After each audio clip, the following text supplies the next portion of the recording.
folks, this is GreenXI welcoming you right back to Let's Play Umineko. This is episode 55. In the last episode we started the 4th arc and we found that Ange, aka Gretel, had been introduced to outside the game board.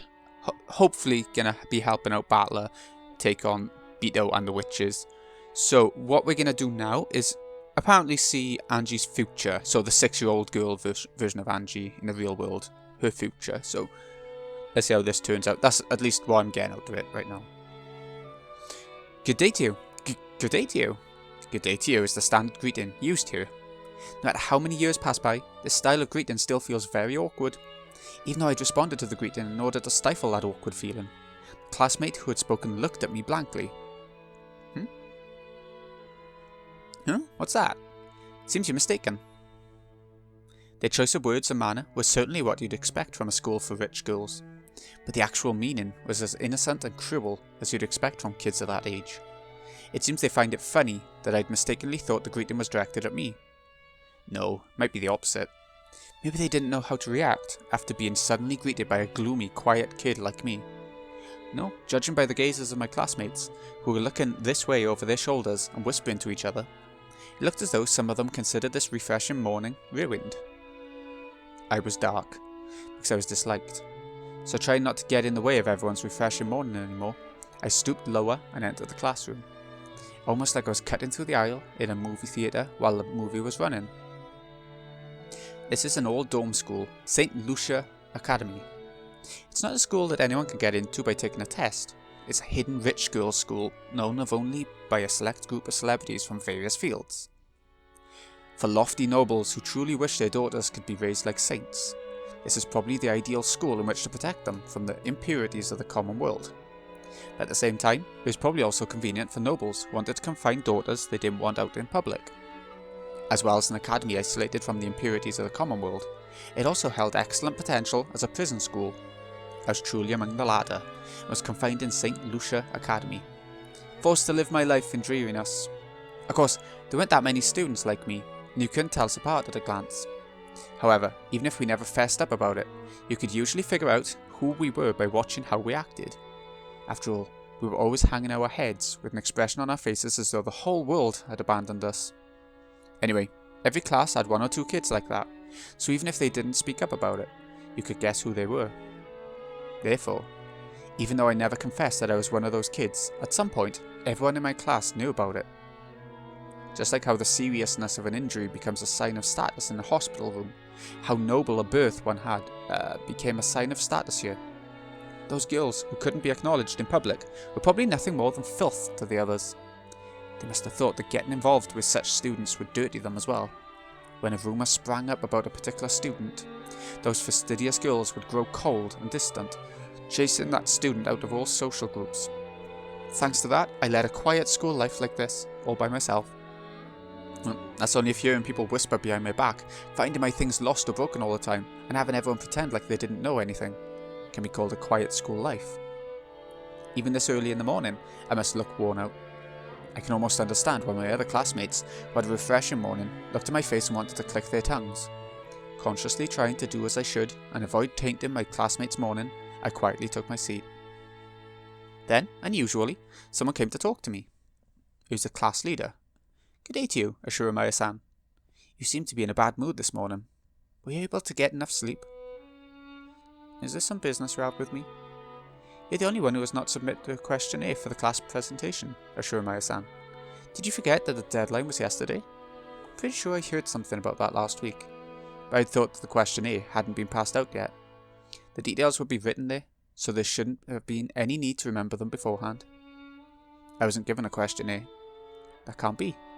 I believe the dormitory leader handed them out to everyone. If you lost it, all you have to do is honestly say so. I lost it. I'll fill it in right now. So, could you give me a sheet? Again. Either someone lost my sheet, or they intentionally didn't tell me about it. But I have no way of knowing who was behind that. In the end, treating it as though it was my own carelessness would settle everything more quickly. Once you filled it out, drop it in the questionnaire box in the student council room yourself. Our class is the only one that didn't get everyone's in by yesterday. As I hung my head at the class leader's scolding, I could hear the giggles and whispers of people watching, coming from no direction in particular. Ushiromiya-san did it again. She's just so careless. She doesn't deserve to be in this school. She has no dignity, no manners either. Sorry girls, but I've dealt with much worse when it comes to unfair personal attacks. As I froze my heart and let those arrows of ridicule pass by, I quickly filled out the questionnaire.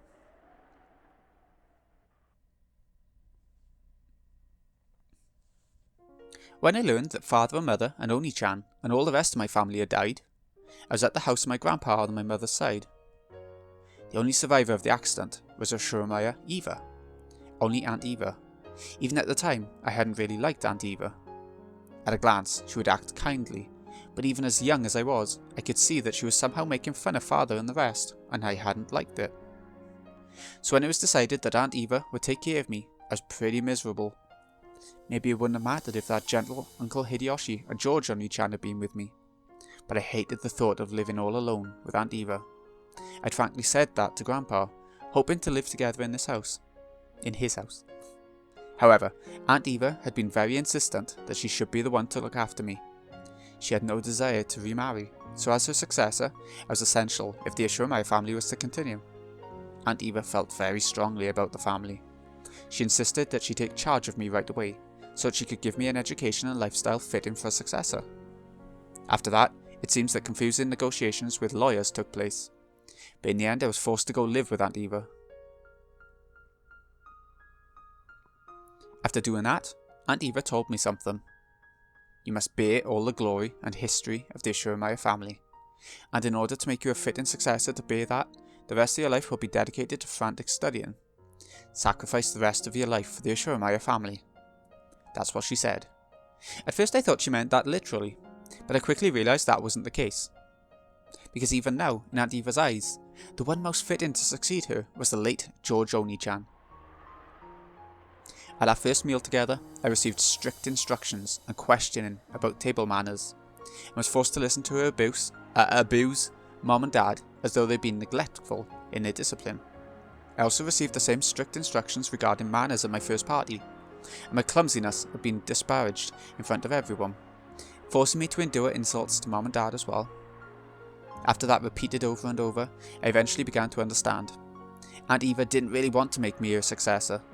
She thought George Oni-chan was the only one truly suited to be her successor, and she couldn't forgive the fact that it was to be me instead. So she insulted me in front of lots of people. She humiliated me, and she made it known exactly how I was inferior to George Oni-chan to both acquaintances and strangers. Surely in place of a memorial service for her dead son, or rather, she must still be mourning his death.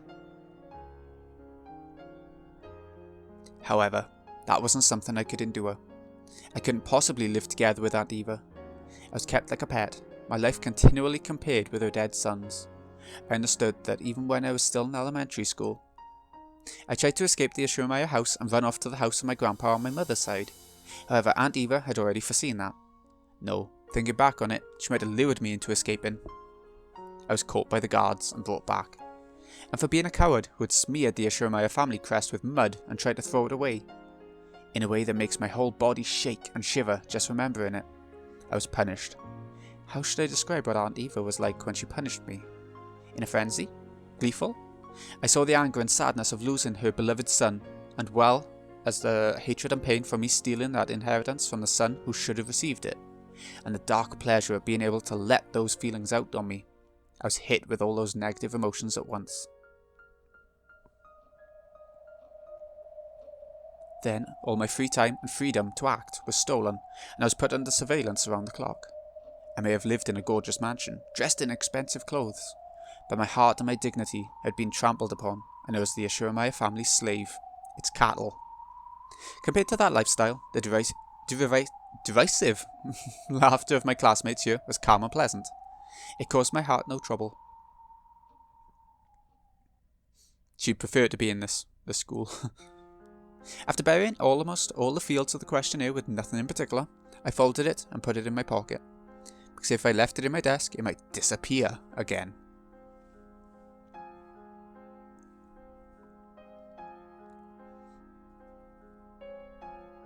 During lunch break, after dropping it off at the postbox in the student council room, I finished lunch by myself, as usual, and headed behind the school building, where no one could be seen.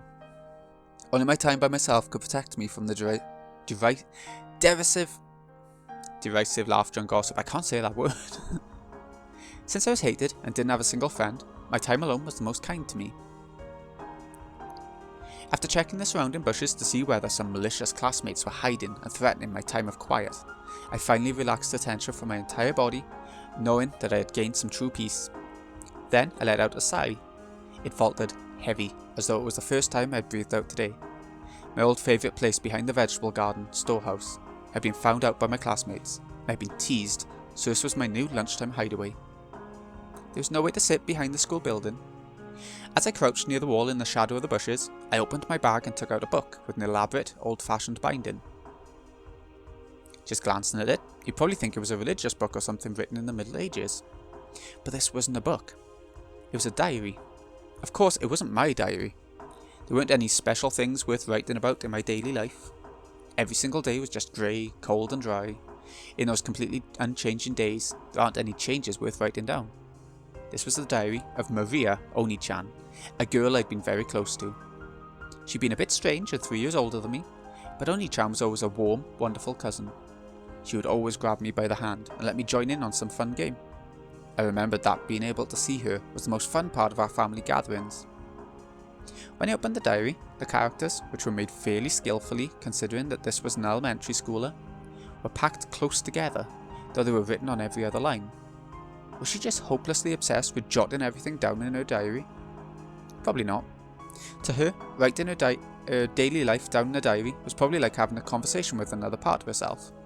So rather than an object on which the events of her day were written down, Maria Oni-chan's diary was written like a letter to another part of herself, telling of the events of that day. I found this diary among her belongings after her death and secretly took it home. At first, I felt that reading someone else's diary might be boorish, and satisfied myself with just keeping it by my side. But I couldn't help flipping through the pages and reading through it bit by bit. And by now, she had become my only friend. I gently opened to the page with a bookmark. Sorry to keep you waiting, Maria Oni-chan. Could you let me hear your story again?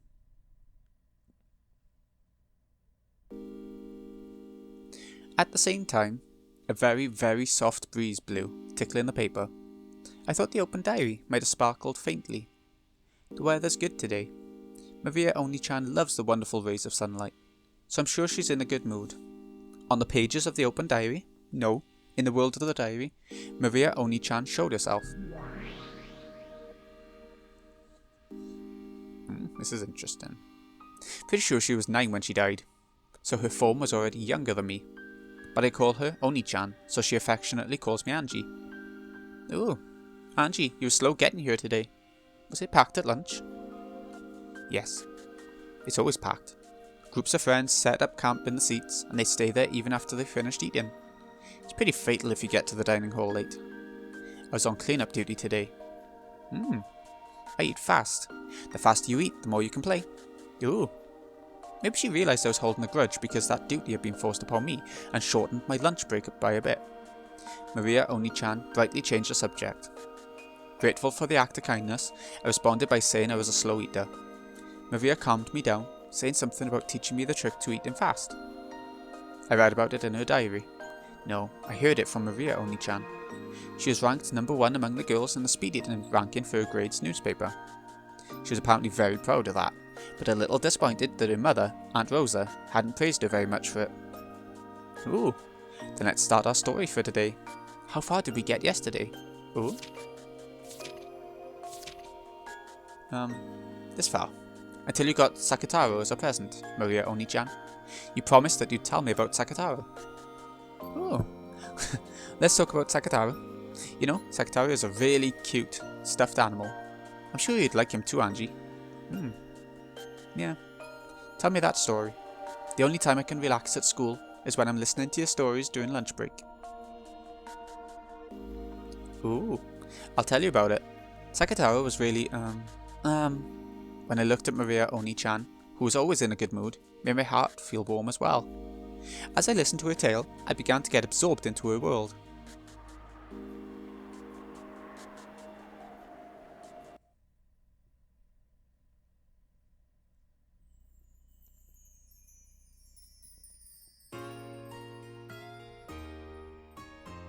So now we're going back in time to see a bit about Maria.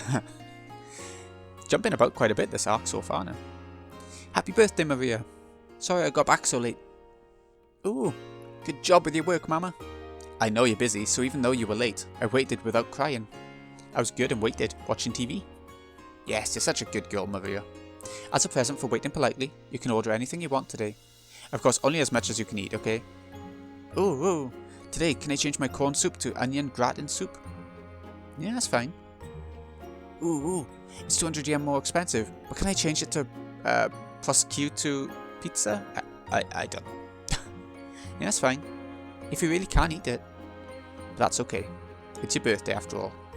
There must be a reward for the good girl who waited so patiently. Ooh. Then can I have enchilada cheesecake for dessert? And then, the chef's choice fruit salad and kids' french fries? I want to drink melon soda too. Ooh. I'm a good girl. Mama praised me. You're getting a little too excited. If you don't quiet down a bit, you'll disturb the other customers. When Rosa gently admonished her, Maria stuck her tongue out and eased up a little. But it seemed that she was having a hard time repressing her excitement at being able to eat with her mother after such a long time. Today was Maria's birthday. Rosa always tried to let Maria spend her birthdays at great restaurants. When Maria had been in kindergarten, they sometimes invited other kids from the neighbourhood over and had a party at home. Rosa would make a wonderful cake and snacks and decorate the house herself, making it a huge celebration. When they moved and Maria no longer had friends in the neighbourhood, Rosa had started splurging at expensive restaurants instead. However, today, they were in a normal family restaurant. It was also a little late in the day for a kid like Maria to eat there, even with a parent. Actually, she had gotten reservations at a fantastic place that would surely have pleased Maria. Of course, she had also prepared a wonderful cake with Maria's name written on it.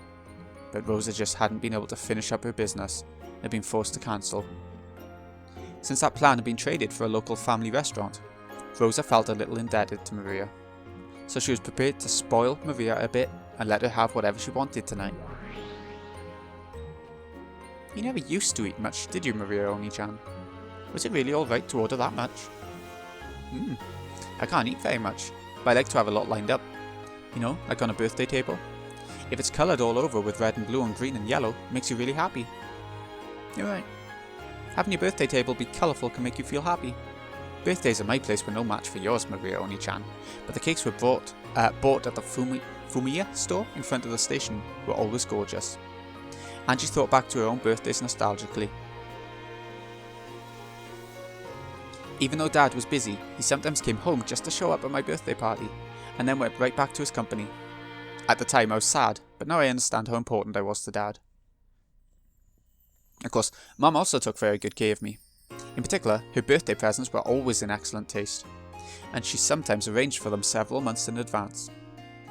Even though we always sent an invitation to Battler Oni-chan, he didn't get along with Dad or something, so he kept not coming. So when he did come, I was really happy. The birthday parties, when the whole 4-person family gathered, made for fun memories that I'll never forget. Ooh, Angie's birthdays sound like a lot of fun too. Battler and Uncle Rudolph were really lively. Yay! Battler got covered in cola. Maria Oni-chan peeked into my happy memory. As I sat quietly, wearing the origami helmet that Dad had made for fun, I was a little embarrassed. In my hand was a paper gun that Battler Oni-chan had folded for me. My mom was taking a commemorative photo. It was the happiest moment of my life. But your birthday's no worse, Maria Oni-chan. And this is the day you get him, right? Sakataro. Ooh, I was really looking forward to it. I got so excited, wondering when Mama would show me the wrapped present in the corner of her bag. Sakataro is the name for a stuffed animal that Maria was to receive that day. For quite some time before then, Aunt Rosa had been making a stuffed animal to give Maria as a present today. Hearing that it was a cute lion stuffed animal, Maria Oni-chan had already given it the name Sakataro, even though she hadn't received it yet. Today, she was looking forward to meeting Sakataro, even more than their own birthday. Aunt Rosa ran a clothing design company. It seemed to be some kind of brand name. What was it? Auntie Rosa? Auntie Rosa, oh god. It seems the catchphrase was, I can't forgive the me of yesterday. Or, it sort of makes sense, I guess. Unfortunately, I've never met someone who knew of that brand name. Maybe it wasn't that famous. So Aunt Rosa, was pretty skilled with her hands. I heard that she made some of the clothing she wore herself, so making a stuffed animal had to be well within her capabilities. A handmade stuffed animal. That's pretty amazing. By the way, why did you call it Sakataro? Ooh, I actually wanted to call it Sakura, but it's a male lion, so she told me to give it a boy's name. Oh, Sakura like card captors, right? So I did a boy like Taru and called him Sakataro. Eventually the last U disappeared. Why Sakura? Ooh, the main character in Cardmaster Sakura. Yeah. It was the name of the main character in a TV anime that was popular at the time. The fact that she'd simply borrowed the name of a character she liked was, how should I say it, as innocent and cute as you'd expect from someone that age. Ooh, Mama, still no Sakataro? I want to let Sakataro join in on my birthday too. Presents always come at the end, right? If you open it now, it'll get dirty. Hold on until the meal is over. Then I'll finish eating quickly. Ooh. As soon as she proclaimed that, she started tearing into her meal. And Rosa got mad at her, saying that she was rude. It seemed that she'd expected this would happen right away. I also thought that, given how straightforward Maria was, that was probably what she'd do. So it was kind of pleasant when my expectations weren't betrayed. In the end, Aunt Rosa lost to her daughter's eyes, which were sparkling with anticipation, cleaned up the table, and took out the long-awaited wrapped present. Happy birthday, Maria. I wasn't able to spend much time on it, so I couldn't make it very well. Ooh, if you made it, I'll be happy with anything. Ooh, Sakataro, ooh. Aunt Rosa spoke a bit humbly, but Maria Oni-chan was happy even before opening the wrapping. I could really understand that feeling. It's not a problem of quality, just the fact that it was a handmade present was more pleasing than anything. Can I open it? I wanted to wait until we got back home before doing it, but just for a bit, okay? We'll just take a look and say hello, then put it back.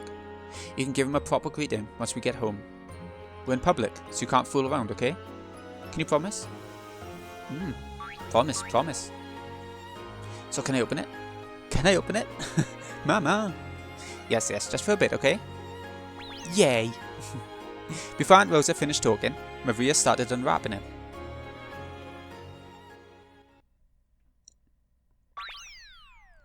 Oh god, I was wondering if there'd be a picture of it, but bloody hell.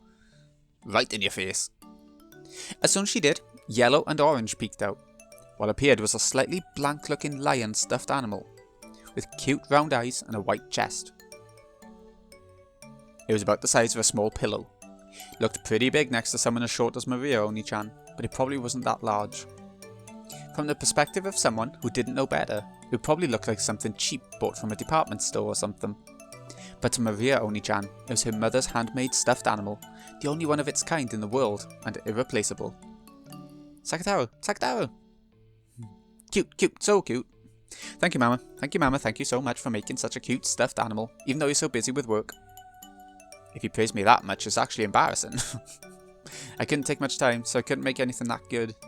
I actually wanted to make one so big that you couldn't wrap your arms around it. No, it's just good.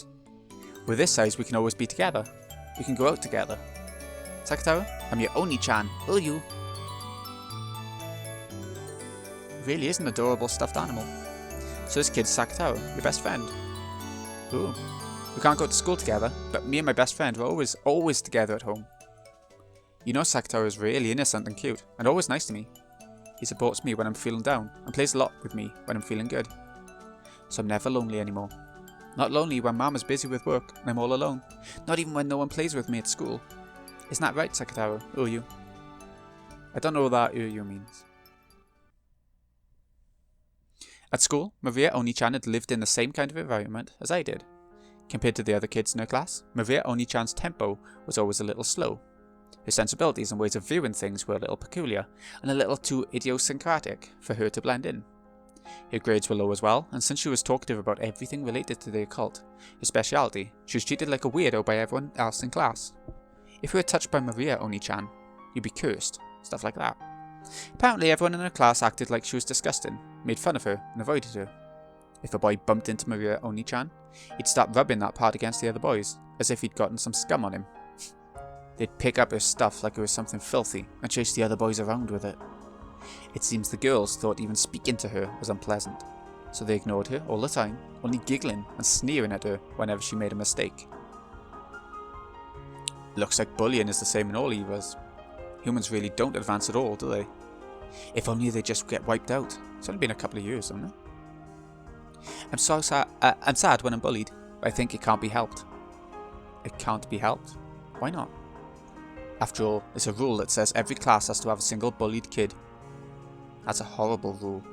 I'd like to find the person who made it and hit them over the head with a brick. Using the corner, of course. If I wasn't there, then there'd surely be a new bullied kid chosen in my place. By staying strong, I can protect that kid. As she said that, she smiled faintly. Maria Oni-chan's way of thinking really is unusual.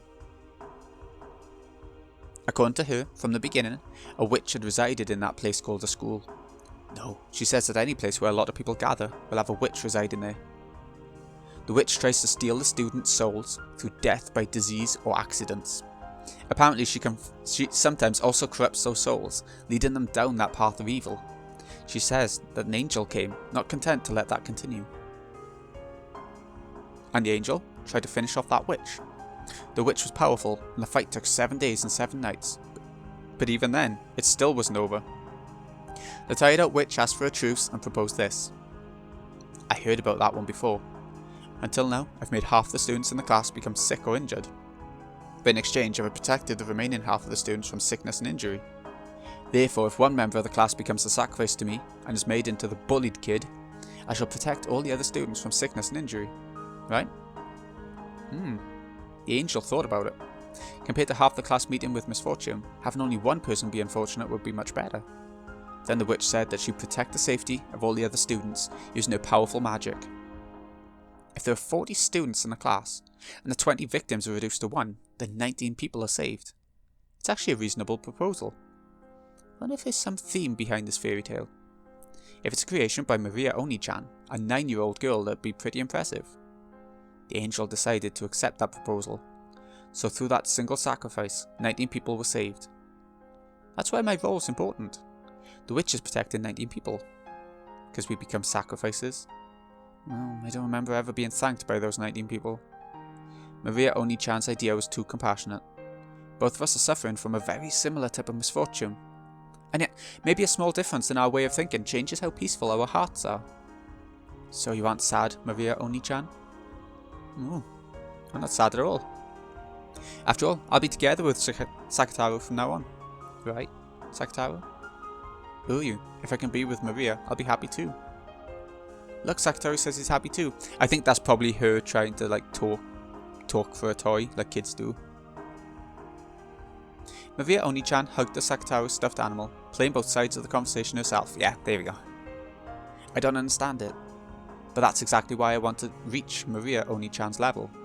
So I was intensely drawn to her tale and her words.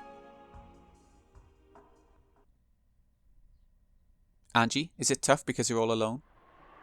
It is tough. But just the time I can be like this with you is different. Because I'm not all alone. Then if Sakataro also becomes your friend, it'll be even more fun. Ooh. Then starting today, Sakataro is Angie's new friend. Right, Sakataro?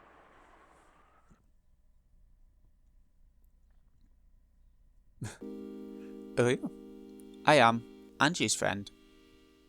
Angie. Skillfully moving the stuffed animal like it was a puppet, Maria Oni-chan expressed Sakataro's emotions. She was controlling him, but the charming way he waved his short hand and cocked his head to the side made it feel like he really was a new friend called Sakataro. Of course, looking at it with cold eyes, it would only appear that Maria Oni-chan was comforting me when I was grumpy. But a soul had definitely been sent into that stuffed animal. The soul of Maria Oni-chan's love. So acknowledge the existence of a being called Sakataro inside that stuffed animal. Come on, say hi to Sakataro too, Angie. Come on, you say hi too, Sakataro. Are you? Is Angie a scary person? As Sakataro timidly looked at me, he unexpectedly met my gaze and hid behind Maria Oni-chan's back in surprise. Maria Oni-chan really is good at playing with stuffed animals. It's okay, Sakataro. Angie isn't scary, she's a really nice girl. Ooh. Hello, I'm Sakataro. Are you? Pleased to meet you, Sakataro. I'm Angie. I'm glad to have a new friend. I held out my hand as though asking for a handshake, and Sakataro's short hand was stuck out towards me, lightly touching my index finger. After all, when a human and stuffed animal shake hands, their sizes are too different. This greeting by touching each other's fingers was our handshake. Ooh, now Angie and Sakataro are already friends. 2 people are more fun than 1, and 3 people are more fun than 2. There you. Maria Oni-chan had given the name Sakataro to the stuffed animal she was to receive on her birthday, and had warmed and expanded his existence in her heart for a long, long time. Therefore, even before she met him, his existence was sublimated into her personality. Even at the first moment they met, they were already friends. Of course, that wasn't anything extraordinary in Maria Oni-chan's eyes, although I don't think she'd personified and loved anything quite as much as Sakataro. She loved the things she owned very much, treating them just like friends or beloved pets. Maybe Aunt Rosa hadn't let her keep a pet at some point in time, so she felt like treasuring objects instead. And maybe she was so isolated that she'd been forced to find a friend nearby. Because of all that, what happened that day wasn't anything extraordinary from her perspective. Even so, Sakataro, no, maybe I should call it Sakataro, like Maria Oni-chan. There's no doubt that Sakataro was a stuffed animal. No, a friend, whom she loved more than anything or anyone.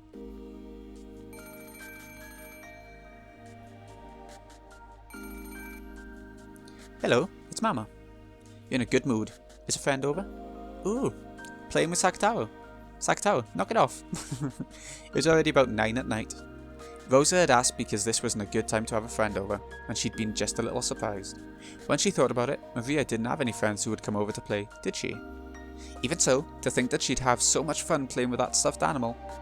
Rosa was very pleased that Maria had liked her birthday present so much.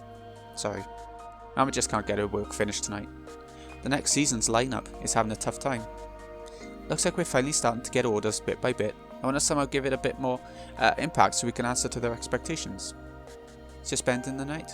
Sure, okay. Do your best, Mama. Really? Thank you, Maria. Thanks for being understanding about Mama's work. Rosa was surprised that Maria had accepted so easily that she wouldn't be able to come home from work. To Rosa, having to tell Maria that she'd be coming home late or staying overnight was a huge burden. Maria would start crying about how lonely she was on the other end of the phone, and it took a lot of time and effort to calm her down. To think that Maria would accept it in such high spirits. Is this also thanks to Sakataro? Rosa was once again pleased that she'd given her daughter such a good present. I'll make sure I come back this time tomorrow. Let's eat dinner together then. You haven't eaten dinner yet, have you, Maria? Buy a bento at the convenience store and eat it. No sweets, no soda. I'll check the receipt and the change, understand? Ooh, shopping with Sakataro. Shopping with Sakataro.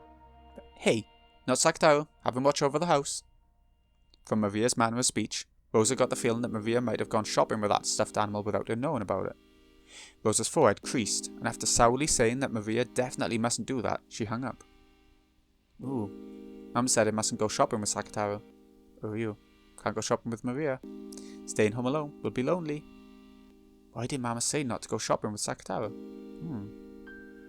Well, I'm sure that if Maria was seen with me, it would be embarrassing. Embarrassing? Why? Mama says not to take me outside a lot, and she usually says Maria can't do it because she's too old. Oh? I'm not embarrassed at all to be with Sakataro, right? I'm a lion, but I'm a stuffed animal.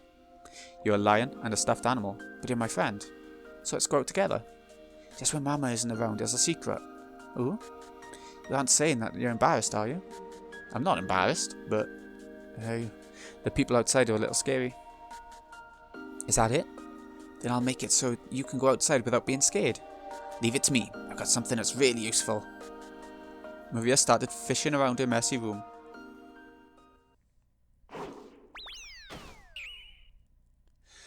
Rosa often told her to clean it up, but Maria apparently didn't like doing it. However, Maria herself knew more or less where everything was. So much so that if it were to be cleaned up, she would have trouble finding where anything was. Here it is. Hey, look, Sakataro. A knapsack. Maria proudly held it up high. Sakataro looked at the knapsack, which was gaping open, squirming as though saying, Are you serious? Hey, Maria, you aren't saying... Oh, this way, we can go shopping together, and Sakataro won't be scared. Maria held Sakataro up and started stuffing him into the knapsack. At first she tried to stick him in, head first, but then he'd be upside down and suffocate. So she pulled him out and tried pushing him in again, feet first. Hey, tight, cramped, dark. Hey, ugh. Look, it's alright. If you stick your head out, it isn't cramped, it isn't dark, it isn't scary. And it's a good view. Ooh, Oh, you're right. It's okay for me to go shopping with Maria like this? Yeah, it'll be fine. What should we get for dinner tonight? Come on, let's go out, Sakataro. Looks like you're having fun, Maria Oni-chan. Yeah, it's a lot of fun. Even things that would be lonely and boring alone all become fun with Sakataro. Any human friend would have to go home when it gets late. But Sakataro doesn't go home, so we can be together all the time. He'll watch TV with me, be together even in the futon, and even hold my hand on scary nights when there's thunder. He'll chase away the monsters in the closet and under the bed. Sakataro is reliable. Where are you? Since I'm a lion, I'll show my courage and chase away any monsters that scare Maria. Where are you? They were so close that it made me a little envious. I'm supposedly older now than Maria-chan was then, but Maria Oni-chan really is my Oni-chan, and I still haven't reached her level. If only I had a friend close by like Sakataro. Sakataro and I are close friends, right? We're always by her side. It's just that your magic is weak, so you can't perceive us unless you open up my diary like this. Perceive? You know some pretty difficult words, Maria Oni-chan. According to her, this world's full of magic and spirits, and they're as natural and nearby as a light breeze. You don't normally notice or see the wind, but when incense, smoke, or something draws trails, you can see it, right? Right. And even if you can't see it, it's always nearby. That's it. We're always really close by to you, Ange. Gods and spirits and guardian spirits are always right next to us. But if you aren't conscious of them, you can't feel their existence. Like wind that can't be seen with the eyes. But they certainly are near us, and if they draw trails in the smoke called magic, anyone can see them. I thought I'd only be able to meet Maria Oni-chan while this diary was open.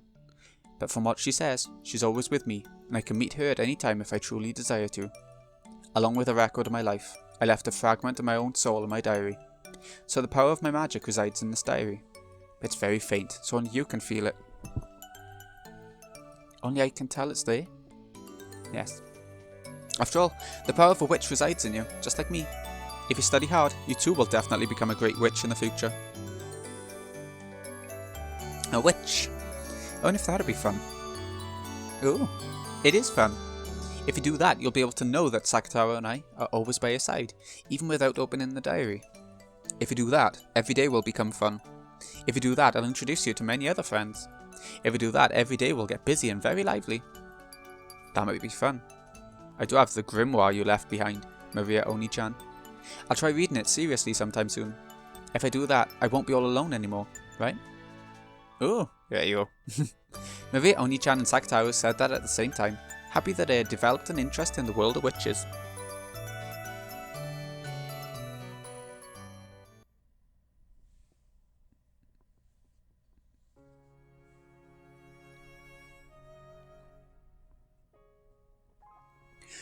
With her knapsack on her back and half of Sakataro's face peeking out of it, she triumphantly walked through the shopping district late at night. Well, it was that time of day after all. Everyone in the shopping district was either a shop owner lowering the shutters on their shops, or an employee rushing or else staggering on their way home. Amidst all that, Maria, who was in good mood like someone on a hike, probably looked quite merry. Every once in a while, passing employees would glance at her back with the eyes of someone seeing something out of place. Office ladies giggled at the cute stuffed animal poking its head out of the knapsack. The supermarket had been closed for a while by this time. However, convenience stores, which had been growing in popularity lately, stayed open until midnight. It was very convenient for Maria, whose mother's return was often late. Maria lowered the knapsack from her back and, carrying it like a child in her arms, she headed over to the sweet buns counter. She pointed to a sweet bun she had eaten before, explaining to Sakataro that this one was delicious, and that one was pretty good too. Sakataro seemed to be enjoying it a lot. I'm gonna have the 3-coloured one. With just this one, you can eat bean jam and cream and strawberry jam. But there's sometimes greenish brown bean jam or white bean jam. There should be one kind of bean jam. Ooh, looks like having different things inside makes them interesting. There you. Next I'll have a fruit yogurt. There's fruit in it, but it isn't a sweet, right? Yeah, I'm sure Mama will be fine with it. Do you want one too, Sakataro? There you. Is that really okay? What about the money? No problem. Look, it's Shotoku Taishi. Ooh. So I can buy you whatever you want to, Sakataro. Let's eat together. Would you like some yogurt too, Sakataro? When Maria made to grab another one of the same fruit yogurt, Sakataro bent his head slightly, worried. you? But I can't eat a big one, so a small one will be fine. Ooh. Then how about a small yogurt? It's 30 yen. That's cheap. That's good enough for me. Yogurt with Maria. Yogurt with Sakataru. Ooh. Maria put the 3 coloured bread and the 2 yogurts into a shopping basket and brought them to the register. The man running the register had been in charge of the tobacco shop that had been here until last year. I seem to be seeing you a lot this time of day, little lady. You're a good girl, but maybe you'd better come with your mother if you're going to go shopping at this time in the future, okay? Mama said it's okay, so it's fine. Mama always comes home late because of her work, but we aren't lonely. Right, Sakataru? Are you? Really? That sounds tough. Here, I'll give you some free soda. The man working at the store took a can of leftover soda or something from behind the register and packed it into the bag with everything else. That was nice of him. Thank you, mister. Ooh. Isn't that great, Sakataru? Ooh. Since she had been told not to buy soda, she couldn't take it back home, so she decided to drink it on her way back and not bring the empty can back home. With a vinyl bag with a sweet bun in it around her elbow, holding the knapsack with Sakataru in it with that same arm and drinking her soda, the 2 of them walked home. Ooh. Oh god. Yuzu Koshuru? Soda isn't really good. You want to try 2, Sakataru? Are you?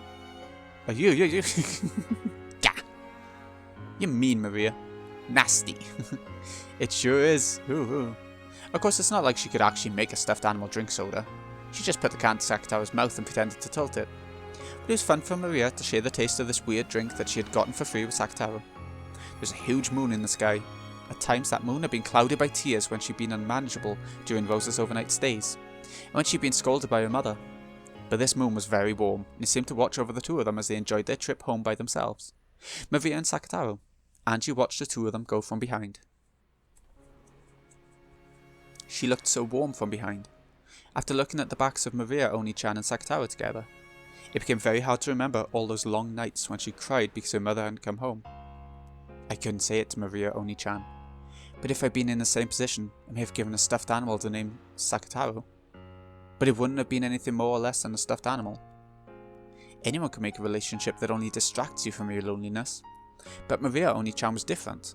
Sakataru isn't a stuffed animal or a toy. He was a real friend, and far from just distracting Maria from her loneliness, he changed the nights without her mother into a fun time where they could play all by themselves.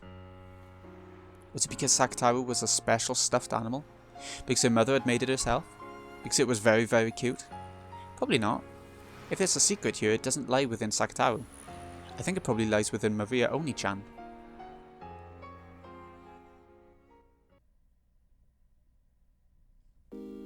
This is the power of magic you were talking about, Maria Oni-chan. Ooh. Knowing magic means that you notice a lot of friends right beside you that you didn't notice before. It's as fun as having a bunch of new toy shops pop up all over the neighbourhood. If even I, locked up in an academy without a single friend, had power like Maria Oni-chan, I wonder if I could make my days just a bit richer. I wonder if I'll be able to honestly shed tears on nights I feel like crying, to smile on grey nights. Yes, you can. You can do it. After all, you also have what it takes to become a witch. What it takes to become a witch? I have what it takes to become a witch too. So I've still got a lot more studying and training to do. I'll definitely become a wonderful witch, flying in the sky on a broom, drawing rainbows with my cane, making candy fall from the sky. I can definitely do it. Then I'll show you too. It'll definitely be like a scene from A Wonderful Dream. Maria Oni-chan said that, making an absolute promise with her smile. There's no way I can become a witch. But if Maria Oni-chan says that, it makes me feel that maybe I really can become a witch. Because in reality, on that desolate night, when no flower of a smile could possibly have bloomed, her magic surely gave birth to a smile. I wonder if I can become a witch. You can. You're a bit older, so your soul is bound a bit more by gravity. That might make training tougher than it is for me. But you definitely can. After all, you're already touching a small piece of magic. I am? Magic? Yeah. Come on, look. In a world where I don't exist, you summoned me, and you're talking with me. This is magic. Yeah. You've expanded the fragment of my soul that I left in my diary, and you're reviving me right now. I also said it a short while ago, right? Since you managed to reunite with me and have a conversation, since you're able to smile every once in a while, you must have some magical talent, Ange. Your Maria Oni-chan guarantees it. Ooh. You said it a second ago, Oni-chan. I thought I could only meet you while the diary was open, but you're really nearby all the time, right? If I had more of the power of magic, would I be able to see you?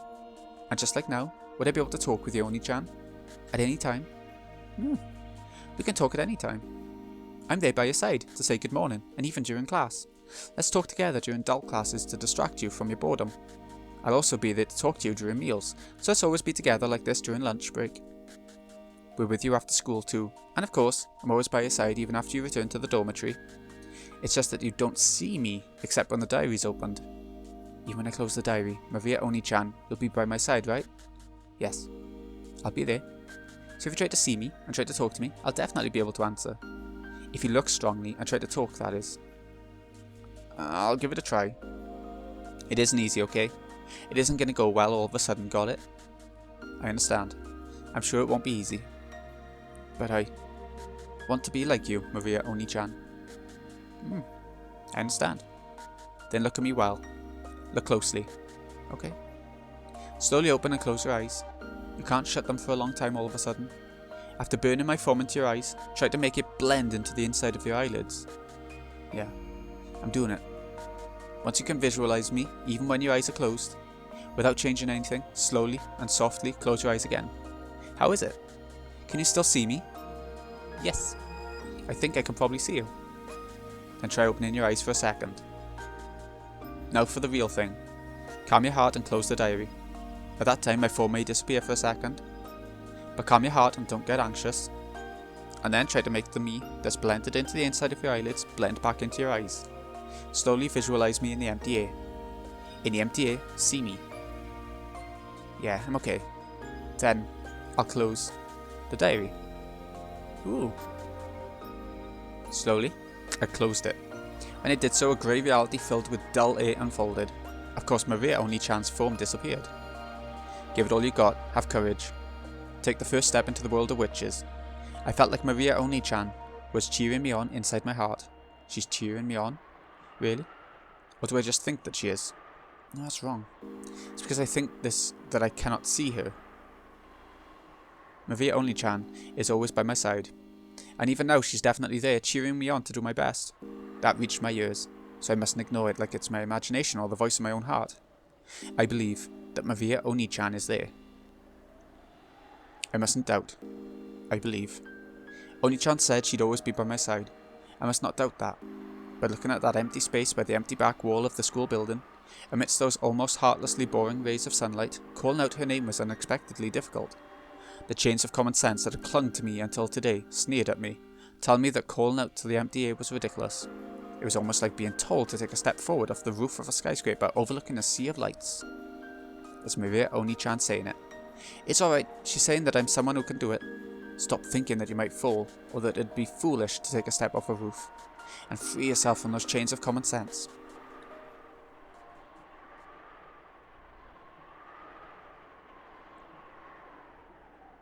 Whew. Ha! Okay. I steadied my breathing. I concentrated my mind. Make the vivid form of Maria Oni-chan in the empty space before you rise to the surface. Understand magic, and see Maria Oni-chan.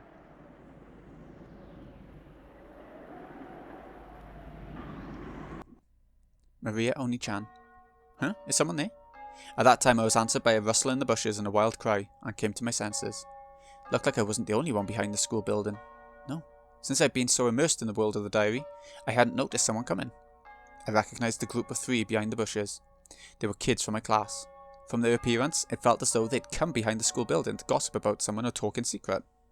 I hurried out of that place, because if it became known that I'd been alone in a place like this, mumbling to myself, it'd become a pain again. She said it, right? She said it, right? She said Maria Oni-chan or something, right? Isn't that creepy? She isn't seeing spirits or something, is she? Ushiromiya sounds so funny. I could hear the shrill, loud laughter from behind. Irritated and feeling that Maria Oni-chan had been made fun of, I left that place at a quick pace, and then a jog once I turned the corner. And I might have made it to Oni-chan's world without just a little more time. Or with. It was frustrating, aggravating. Why does everyone get in my way? I haven't gotten anyone else's way, not even once. I ran and ran, but it still felt as though I could hear their shrill laughter. Ah, there we go. So I guess it's going to be more of Ange's past then, or future. Okay, this has been an interesting chapter so far. Just, it's been so different. We've been finding out about Maria and Ange, and it's just odd. It's going to be weird. Ooh, the world of 12 years later, October 1998. So we're going to go even later then, yeah? I guess. Let's see what character we see first, if it shows a character. And then we're going to stop then. I'm not sure how this is gonna work now, the rest, or the next part. Ooh, who's that? I guess we'll find out next time. So, this has been Green XI. Hope you've enjoyed. Thank you so much for watching.